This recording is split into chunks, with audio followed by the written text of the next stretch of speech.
Welcome to Travel Tutor, Episode 3, Where to Book Flights, Part 3. In Parts 1 and 2, we looked at using airline websites and third-party websites. In Part 3, we're going to look at using a traditional travel agent.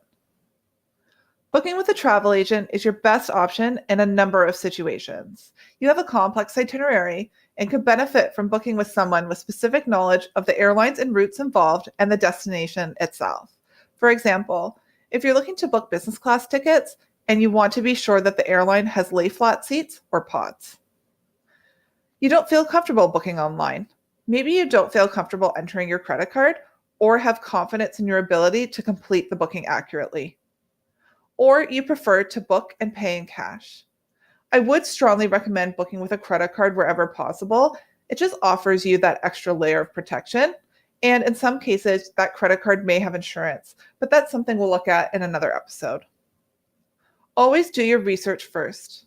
Knowledge is power. Know what sorts of fares are available and what the routes and times look like. It also helps to be as specific as possible with the dates and times and your preferences based on the research you've done. Choose an agent that is experienced and knowledgeable. This is especially important if you want to book extras like hotels or tours.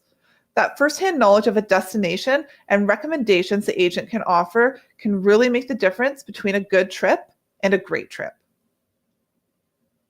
Choose an agent with a physical bricks and mortar location. If you end up dealing with somebody who's giving you the runaround, it's nice to have the option to be able to go in and speak with someone in person. Also, choose an agency that offers 24-hour support and an emergency contact.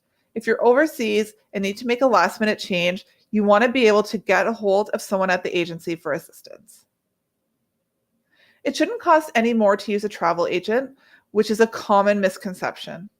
Some agents do charge a fee, usually around $50 or $60, but many don't charge any fees at all. And you may find it worth a fee if you find an agent you like and who's been to the destination you're traveling to. Agents don't make their money through fees.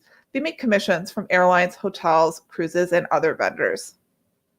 The fares they offer should be the same or lower than what you find online.